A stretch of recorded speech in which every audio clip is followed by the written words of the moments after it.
शिमला की वादियों में उस रात धुंध इतनी गहरी थी कि कार की हेडलाइट्स भी रास्ता दिखाने में नाकाम हो रही थी।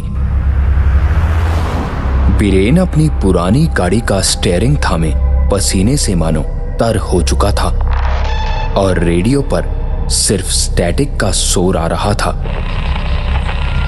जैसे कोई अदृश्य शक्ति उसे कुछ समझाने की कोशिश कर रही हो।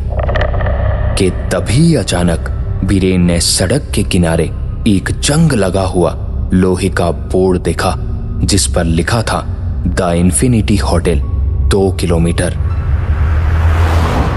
ये देखते ही वीरेन ने राहत की सांस ली, पर उसे पता नहीं था कि ये राहत जल्द ही उसकी जिंदगी की सबसे बड़ी गलती साबित होने वाली थी। और थोड़ी ही देर बाद ड्राइव करते हुए वीरेन उस होटल के मेन गेट पे खड़ा था। जैसे ही कार होटल के अंदर दाखिल हुई, तापमान अचानक कई डिग्री गिर गया था और होटल की इमारत किसी विशाल राक्षस की तरह लगने लगी थी, जिसकी खिड़कियां सूनी आंखों की तरह वीरेन को घूरती हुई महसूस हो रही थी।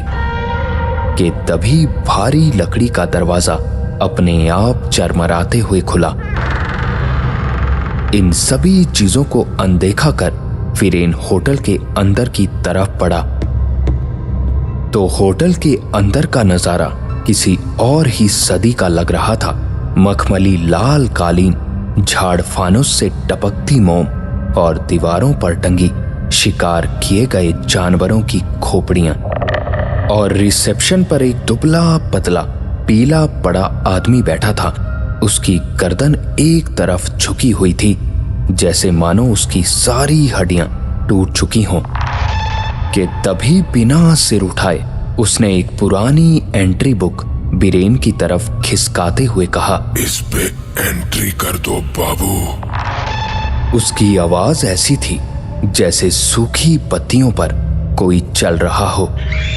कि तभी बीरेन का कहना था, मुझे बस एक रात के लिए कमरा चाहिए। ये सुनते ही उस आदमी ने बीरेन की आंखों में देखा तो उस आदमी की पुतलियां इतनी सफेद थी कि ये बताना मुश्किल था कि वो देख भी रहा था या नहीं। उसने दराज से एक भारी पीतल की चाबी निकाली जिस पर लिखा था कमरा नंबर 306, और चाबी देते हुए उस बूढ़े आदमी ने बड़े ही रहस्यमयी अंदाज में कहा, चौथी मंजिल, गलियारे के आखिरी छोर पर। याद रहे मेहमान, रात को दरवाजा सिर्फ बाहर जाने के लिए खोलना, अंदर बुलाने के लिए नहीं। ये सुनकर वीरेन को थोड़ा अजीब महसूस हुआ, पर वीरेन ने इसे पहाड़ी अंधविश्वास समझकर अनसुना कर दिया। वो लिफ्ट की ओर बढ़ा, लेकिन लिफ्ट के लोहे के दरवाजे पर खराब का बोर्ड लगा था। बीरेन को अब सीढ़ियों से जाना पड़ा, पर जैसे जैसे बीरेन सीढ़ियों पर ऊपर की तरफ चढ़ रहा था तो उसे महसूस होने लगा कि मानो उसके जूतों की आवाज के साथ एक और भारी कदमों की आवाज उसके पीछे पीछे गूंज रही हो। वो रुकता तो आवाज भी रुक जाती, वो तेजी से चलता तो पीछे से आती वो आवाज भी दौड़ने लगती। जब बीरेन चौथी मंजिल पर पहुंचा और पीछे मुड़कर देखा तो सीढ़ियां अंधेरे में डूब चुकी थी, लेकिन बड़ी अजीब बात थी, वहां अंधेरे में बीरेन को एक काला साया खड़ा साफ नजर आ रहा था, जिसकी लंबाई छत को छू रही थी। ये देखकर वीरेन का दिल जोरों से धड़कने लगा था। उसने भागकर अपना कमरा खोला और अंदर घुसकर दरवाजा एकदम से बंद कर लिया। कमरे के अंदर पहुंचकर वीरेन ने देखा तो कमरा नंबर 306 उसकी उम्मीद से भी कहीं ज्यादा बड़ा था, लेकिन वहां की हवा में एक अजीब भारीपन उसे साफ साफ महसूस हो रहा था, मानो जैसे हजारों लोग एक साथ वहां सांस ले रहे हों। वीरेन ने अपनी जैकेट उतारी और बाथरूम की तरफ बढ़ा। जैसे ही उसने आईने के सामने हाथ धोए तो उसे आईने के कोने में एक छोटा सा दाग दिखा। वीरेन ने उस दाग को साफ करने की कोशिश की तो पाया कि वो दाग नहीं बल्कि किसी का खून था जो आईने के पीछे से रिस रहा था। अभी वीरेन ये देख ही रहा था कि तभी कमरे की बत्तियां अपने आप बिना हवा के टिमटिमाने लगी और दूसरे ही पल एक झटके में बुझ गई। अभी वीरेन कुछ और सोच पाता कि तभी बाहर गलियारे से किसी के जोर जोर से रोने की आवाज आने लगी। मुझे यहाँ से बाहर निकालो, ये कमरा खत्म क्यों नहीं होता? और ये सुनते ही हिम्मत जुटाकर दरवाजे के आई होल से वीरेन ने बाहर झांका भर था तो बाहर वीरेन ने जो भी देखा वो देखकर उसके पैरों तले जमीन खिसक चुकी थी, क्योंकि अभी अभी वीरेन जिस सीधे गलियारे से इस कमरे में आया था वो गलियारा अब सीधा नहीं बल्कि वो गोल घूम रहा था और हर दरवाजे पर कमरा नंबर 306 ही लिखा था। वीरेन की डर से सांसें तेज हो चुकी थी, क्योंकि ये जो भी अभी वीरेन के साथ हो रहा था वो उसकी कल्पनाओं से बिल्कुल परे था। थोड़ी देर सोचने के बाद उसे लगा शायद ये उसकी आंखों का धोखा हो सकता है। उसने जोर से अपनी आंखें मली और एक बार फिर देखा तो नजारा अभी भी बिल्कुल नहीं बदला था। अभी वीरेन इस डर से बाहर निकल पाता कि तभी उसके कमरे के दरवाजे पर एक धीमी सी दस्तक हुई। ये सुनते ही वीरेन अपने कमरे में खड़ा डर से वहीं जम चुका था कि तभी उसने कांपती हुई आवाज में पूछा, कौन है?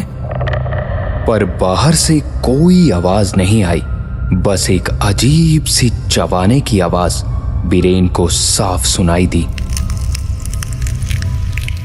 मानो जैसे कोई सूखी हड्डियों को दांतों से तोड़ रहा हो।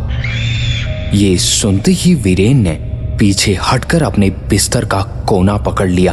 अचानक कमरे का तापमान इतना गिर गया कि उसकी सांसें धुएं की तरह दिखने लगी थी कि तभी उसने गौर किया कि मानो कमरे की दीवारें धीरे धीरे करीब आती जा रही थी, पर वो दीवारें हिल नहीं रही थी बल्कि उन पर लगे पुराने वॉलपेपर के नीचे कुछ रेंग रहा था। उसने दीवार के पास जाकर अभी देखा भर था जब डर से उसकी चीख निकल गई, क्योंकि वॉलपेपर के नीचे हजारों की तादाद में इंसानी उंगलियां हिल रही थी, मानो जैसे वो बाहर निकलने का रास्ता ढूंढ रही हों। ये देखते ही वो घबराकर बाथरूम की तरफ भागा, यही सोचकर कि शायद वहां की खिड़की से वो बाहर कूद सके। लेकिन जैसे ही उसने बाथरूम का दरवाजा खोला भर था तो अंदर का नजारा देखकर उसको अपनी खुली आंखों पर भरोसा नहीं हो रहा था, क्योंकि वहां खिड़की की जगह एक लंबी काली सुरंग थी कि तभी आईने की ओर उसकी नजर अभी पड़ी ही थी जब आईने में वो साफ साफ देख पा रहा था कि उसका अपना अक्स उसकी तरफ नहीं बल्कि उसकी तरफ पीठ करके खड़ा था और दीवार पर अपने नाखूनों से कुछ खुरच रहा था। वीरेन ने चिल्लाकर आईने पर मुक्का मारा और आईना चकनाचूर हो गया, लेकिन हर एक टूटे हुए टुकड़े में अब एक अलग चेहरा दिख रहा था। ये वही लोग थे जो इस होटल में शायद पहले लापता हुए थे कि तभी उन टूटे हुए आईने के टुकड़ों के पीछे से एक आवाज आई, अगला नंबर तुम्हारा है वीरेन। वीरेन अब और बर्दाश्त नहीं कर सकता था। वो पागलों की तरह कमरे से बाहर गलियारे की तरफ भागा, यही सोचकर कि अगर वो सीढ़ियों से नहीं जा सकता तो शायद लिफ्ट काम कर जाए। पर बड़ी हैरानी की बात थी कि जो लिफ्ट पहले खराब थी उसका दरवाजा अब खुला हुआ था और अंदर से एक हल्की पीली रोशनी आ रही थी। वो बिना सोचे समझे लिफ्ट के अंदर घुस गया और ग्राउंड फ्लोर का बटन दबाने लगा, लेकिन लिफ्ट में सिर्फ एक ही बटन था जिस पर लिखा था 0। और जैसे ही लिफ्ट नीचे जाने लगी उसे ऊपर से कुछ गिरने का एहसास होने लगा। उसने ऊपर देखा तो लिफ्ट की छत से खून नहीं बल्कि काले घने बाल नीचे गिर रहे थे। अब धीरे धीरे वो बाल पूरी लिफ्ट में भरने लगे कि तभी बीरेन को महसूस हुआ कि उन बालों के बीच एक सफेद चेहरा ऊपर से उसे ही घूर रहा था, जिसकी कोई आंखें नहीं थी, सिर्फ 2 गहरे काले गड्ढे थे। बीरेन अभी कुछ और सोच पाता कि तभी लिफ्ट एक झटके के साथ रुकी और दरवाजा खुला भर था। तो सामने का नजारा देख बीरेन की रूह तक कांप उठी, क्योंकि दरवाजा खुलने पर सामने रिसेप्शन नहीं बल्कि सामने एक बहुत बड़ा डाइनिंग हॉल था, जहां दर्जनों लोग सजे धजे बैठे थे, लेकिन उन सबके शरीरों पर मांस नहीं बल्कि वो सिर्फ कंकाल थे, जो खामोशी से खाली प्लेटों को घूर रहे थे।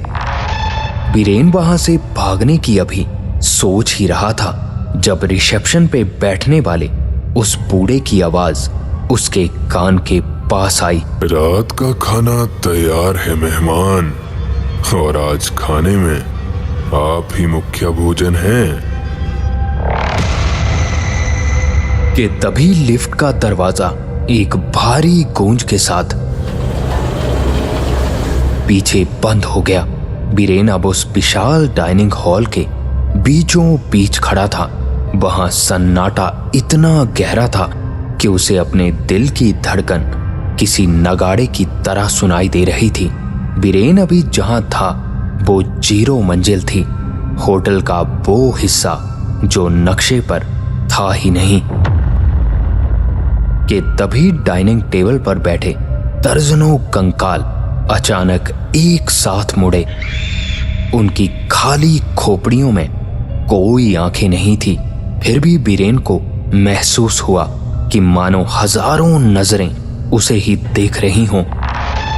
कि अचानक उन सबके जबड़े एक साथ हिलने लगे, जैसे वो बिना आवाज के हंस रहे हों। तभी हॉल के कोने से वही रिसेप्शन पर बैठने वाला बूढ़ा बाहर आया। उसके हाथ में एक चांदी की बड़ी ट्रे थी, और जैसे ही उसने ट्रे का ढक्कन हटाया भर था तो वहां देखते ही बीरेन की चीख निकल गई, क्योंकि ट्रे के अंदर बीरेन का अपना मोबाइल फोन, उसकी कार की चाबियां और एक कटा हुआ इंसानी कान था, जिस पर ठीक वैसा ही जन्मजात निशान था जैसा बीरेन के कान पर था। कि तभी उस बूढ़े आदमी का एक भारी आवाज में एक बार फिर कहना था, वक्त बहुत कम है मेहमान, यहाँ की दीवारें मांस खाती हैं और छतें यादें पी जाती हैं। अगर तुम अगले 10 मिनट में बाहर का दरवाजा नहीं ढूंढ पाए तो तुम भी इन्हीं कुर्सियों की शोभा बढ़ाओगे। और ये सुनते ही बीरेन पागलों की तरह पीछे मुड़ा और भागने लगा। वो जिस भी गलियारे में जाता वहां की दीवारें गीली और धड़कती हुई उसे साफ महसूस होती, मानो जैसे वो किसी विशाल दानव के पेट के अंदर दौड़ रहा हो। कि तभी अचानक फर्श से अनगिनत चिपचिपे हाथ बाहर निकलने लगे और बीरेन के पैरों को पकड़ने लगे। बीरेन चिल्लाता हुआ और अपने आप को उन हाथों से बचाता हुआ आगे की तरफ भागा कि तभी उसे सामने एक परछाई दिखी जो बिल्कुल उसकी तरह दिख रही थी। पर वो परछाई दीवार पर दौड़ तो रही थी, लेकिन वो बीरेन के साथ नहीं बल्कि उससे आगे भाग रही थी। बीरेन ने उसका पीछा किया तो वो परछाई एक बड़े आईने के सामने जाकर रुकी। परछाई ने आईने के अंदर की तरफ हाथ डाला और वीरेन को आगे जाने का इशारा करने लगी कि तभी अचानक हॉल की सारी घड़ियां एक साथ उल्टी चलने लगी और धीरे धीरे उन्हीं घड़ियों की टिक टिक की आवाज अब चीखों में बदलने लगी थी। बीरेन भागते भागते एक ऐसी जगह पहुंच चुका था जहां हजारों छोटे छोटे पिंजरे छत से लटके हुए थे। हर पिंजरे में एक जलती हुई मोमबत्ती थी। उसने थोड़ा और गौर से देखा तो उन मोमबत्तियों की लौ के अंदर छोटे छोटे चेहरे कैद थे जो मदद के लिए चिल्ला रहे थे। अभी बीरेन ये सब देख ही रहा था कि तभी उसे अपना नाम सुनाई दिया। बीरेन, इधर देखो। और वीरेन ने आवाज सुनते ही उस तरफ देखा तो वो आवाज किसी और की नहीं बल्कि उसकी अपनी माँ की थी जो सालों पहले गुजर चुकी थी। वो एक अंधेरे कमरे के कोने में खड़ी उसे बुला रही थी और जैसे ही बीरेन उनके करीब गया उनका चेहरा पिघलने लगा और वो एक काले साए में बदल गई जिनके हाथ में वही कमरा नंबर 306 की चाबी थी कि तभी उस साए का एक भयानक आवाज में कहना था, तुम कभी बाहर नहीं जा सकते बीरेन, क्योंकि तुम बाहर गए ही कब थे? तुम तो सालों से इसी कमरे में सो रहे हो। ये सुनते ही बीरेन पागलों की तरह चिल्लाया, मैं सो रहा हूं? नहीं, ये सच नहीं है। अभी बीरेन की बात पूरी हो पाती कि तभी उस साए ने उसे दबोचने की कोशिश की, लेकिन बीरेन ने पूरी ताकत से उसे धक्का दिया और उस अंधेरे कमरे से बाहर की ओर भागने लगा। अचानक उसे गलियारे के अंत में एक हल्की सी सफेद रोशनी दिखी।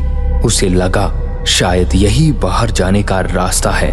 वो अपनी पूरी जान लगाकर उस रोशनी की तरफ दौड़ा। जैसे जैसे वो रोशनी की ओर करीब पहुंच रहा था, रोशनी और भी तेज होती जा रही थी कि तभी उसे परिंदों के चहकने और बारिश की बूंदों की आवाज सुनाई देने लगी। जैसे ही उसने उस रोशनी में छलांग लगाई, उसे एक जोरदार झटका लगा और सब एकदम शांत हो गया। और जब उसकी आंख खुली तो वो अपनी कार की स्टीयरिंग पर सिर रखे हुए कार में ही बैठा था। बाहर सूरज निकल चुका था और कोहरा छट चुका था। सामने वही द इन्फिनिटी होटल का बोर्ड लगा था, लेकिन अब वो बिल्कुल नया और चमकता हुआ दिख रहा था। बीरेन ने एक राहत की लंबी सांस लेते हुए खुद से ही कहा, शायद वो सब बस एक बुरा सपना था। उसने अपनी कार स्टार्ट की और तेजी से वहां से निकल गया। वो 2 घंटे तक गाड़ी चलाता रहा, लेकिन तभी उसे कुछ अजीब महसूस हुआ। वो लगभग 2 घंटे से गाड़ी चला रहा था, पर सड़क खत्म ही नहीं हो रही थी। हर मोड़ के बाद उसे बार बार एक पुराना मील का पत्थर दिख रहा था जिस पर लिखा था शिमला 50 किलोमीटर। अब की बार उसने 5वीं बार वही पत्थर देखा तो डर के मारे उसका गला सूखने लगा था। उसने अपनी जैकेट की जेब में हाथ डाला और जेब में उसे जो भी मिला उसे देखकर बीरेन की आंखें बड़ी बड़ी हो चुकी थी, क्योंकि उसकी जेब में वही पीतल की भारी चाबी थी जिस पर लिखा था कमरा नंबर 306। अभी बीरेन कुछ और सोच पाता कि तभी अचानक कार का रेडियो खुद ब खुद चालू हो गया। रेडियो में वही तेज स्टैटिक की आवाज आई और फिर एक भारी पुरानी आवाज गूंजी। चेकआउट करने की कोशिश बेकार है मेहमान। होटल की सीमाएं आपकी कार से कहीं आगे तक फैली हैं। कि तभी उसकी नजर डैशबोर्ड की घड़ी पर पड़ी तो तारीख थी 24 फरवरी 1926 और समय बिल्कुल वहीं रुक चुका था कि तभी सड़क अचानक खत्म हो गई और सामने वही भव्य द इन्फिनिटी होटल फिर से खड़ा था। इस बार रिसेप्शन पर कोई बूढ़ा आदमी नहीं था। रिसेप्शन के पीछे लगे बड़े से आईने में बीरेन ने अपना चेहरा देखा तो उसकी खाल पूरी तरह सफेद हो चुकी थी और उसकी आंखें गायब थी। उसने अपने हाथ में पकड़ी चाबी को देखा तो चाबी के साथ लगे टैग पर अब उसका नाम और उसकी मौत की तारीख लिखी थी 24 फरवरी 1926। सच्चाई ये थी कि बीरेन कभी उस होटल से बाहर निकला ही नहीं था। वो पिछले 100 सालों से उसी कमरा नंबर 306 के अंदर बंद था और हर रात वो ये सोचकर जागता था कि वो भाग रहा है, जबकि वो सिर्फ उसी अनंत चक्र में फंसा हुआ था। होटल के दरवाजे एक बार फिर अपने आप खुले। रिसेप्शन से एक नई आवाज आई। स्वागत है मेहमान, एक नई रात शुरू होने वाली है।